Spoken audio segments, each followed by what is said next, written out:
بتائیے خرم صاحب. پہلے تو میں اپنے بھائی کو مبارکباد دینا چاہتا ہوں، اور خاص طور مبارکباد یہ ہے کہ ان کا نوٹیفیکیشن جاری ہو گیا. اس میں 4 مہینے نہیں لگے، تاکہ ہمیں بعد میں پتہ ہی نہ چلتا کہ ہم تو ترجمان صاحب سمجھتے رہے اور 4 مہینے پتہ چلا کہ ترجمان نہیں تھے. بڑی ان کو مجھے پہلے پتا تھا، میں نوٹیفیکیشن لے کے تھا. آپ کہتے بات تب کرنی پڑے، نوٹیفیکیشن دکھاؤ. اسکرین پہ ڈالو منڈیوں کو پتہ چلے کل فواد چودھری بیان نہ دے دے. کیونکہ جو ہے ٹویٹ کے ذریعے جو ترجمان بنے ہیں وہ ان کے حالات ہم دیکھ چکے ہیں. مجھے تو بڑی خوشی ہے کہ ایک جو ہے میرے بھائی ڈیموکریٹ ہیں اور جمہوریت پر یقین رکھتے ہیں، پولیٹیکل ورکر ہے، پولیٹیکل کارکن ہیں. جو بات انہوں نے کی ہے کہ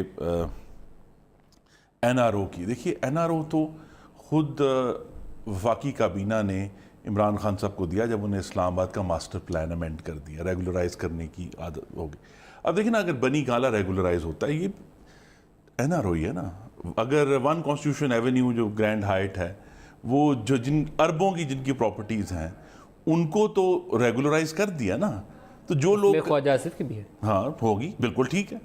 لیکن بات یہ ہے، میرا پوائنٹ یہ ہے کہ ارب پتیوں کو ریگولرائز کرنے سے پہلے پھر وہ جو ایمپریس مارکیٹ میں ہزاروں لوگوں کی چھتیں گرائی ہیں غریبوں کی، ان کو بھی موقع دے دے، وہ بھی چند پیسے جوڑ کے ریگولرائز کرا لیتے. این آر او لے لیتے نا جی.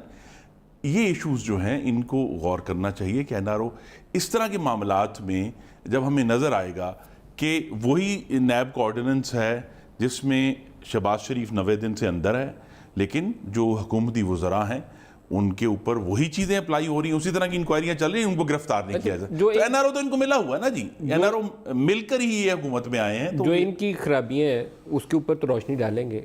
آپ لوگوں میں یہ کیسے تبدیلی آئی، اس کی کچھ روشنی ڈالی، ہمیں پتہ چلے. وہ پیٹ پھاڑنے سے ہمارے پیسے دو واپس جاؤ، پیٹ پھاڑ کے نکال لیں گے، اور اس سے جپھی ڈال کے گلے ملنے تک یہ سفر کیسے طے ہوا؟ جی سب سے بڑا یہ تھی یہ ریئلائزیشن جس کا ذکر بھی ہوا کہ 2006 میں جب پرویز مشرف کی حکومت تھی، اس وقت بھی یہ ریئلائزیشن ہوئی کہ پاکستان میں جمہوری پارٹیوں کو کبھی بھی دشمنی کے لیول پر نہیں جانا چاہیے.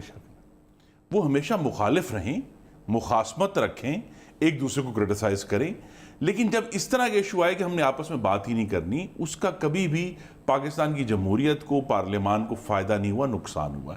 تو یہ جو گفتگو ہے ہو ہی نہیں سکتا. ہاں کہ لیکن ابھی لیڈر آف دی ہاؤس کا انتخاب تھا، شہباز شریف کو ڈچ کرنے کے لیے لاہور میں ٹیم بھیجی گئی تھی بتانے کے لیے کہ کسی اور کو نومینیٹ کر دیں، آپ کو ووٹ نہیں دے سکتے. لیکن آپ دیکھیں نا پھر کیوں، کس کے حالات کا پلٹا، وہ جو دشمنی کی حد تک گئی پھر پیپلز پارٹی، نہیں وہ دشمنی نہیں تھی، ان کو بھی آپ اپنی جان بچا رہے تھے، وہ اپنے کیس بچا رہے تھے. دشمنی کی حد دیکھیں نا، انہوں نے 3 دفعہ پاکستان کے 3 اعلیٰ ترین منتخب عہدوں کے انتخاب پر جو ہے وہ مسلم لیگ نون کو دشمنی کی حد تک گئے. وہ سینٹ چیئرمین کے انتخاب میں گئے، وہ وزیر اعظم کے انتخاب میں گئے، وہ صدر پاکستان کے انتخاب میں گئے. انہوں نے اس میں رکاوٹ ڈالی جس رکاوٹ کا فائدہ جو ہے وہ حکمران پارٹی کو ہوا. رکاوٹ آپ کے لیے ڈال کے کہیں اکاموڈیٹ کیا کسی کو؟ انہوں نے کوشش کی. اب ان کو یہ سمجھ آئی، کوشش کیا کی، اکاموڈیٹ کیا. انہوں نے اکاموڈیٹ ہوئے. ان کے پاس ان کی حکومت بھی ہے اور ان کو بھی جو ہے ایک حد تک شاید آلریڈی کسی فارم میں این آر او مل گیا کہ جب سپریم کورٹ نے جی آئی ٹی کی رپورٹ کو ردی میں پھینک دیا، سپریم کورٹ نے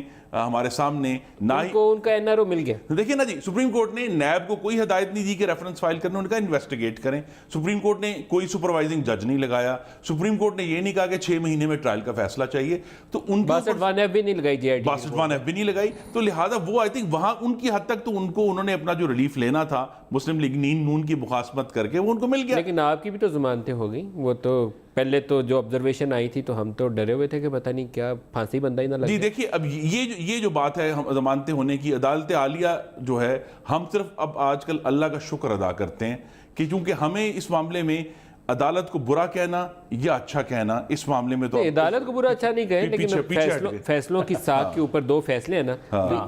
Is there any give and take? I don't understand. پہلے آبزرویشن تو لگا تھا کہ نہیں، اسلام آباد ہائی کورٹ نے مسٹیک کر دی ہے، پکڑ کے اس کو بھی اندر بند. گیو اینڈ ٹیک اگر ہوتا تو نواز شریف جیل کے اندر نہ ہوتا. مریم کے لیے گنجائش پیدا ہو رہی ہے تو it is also part of.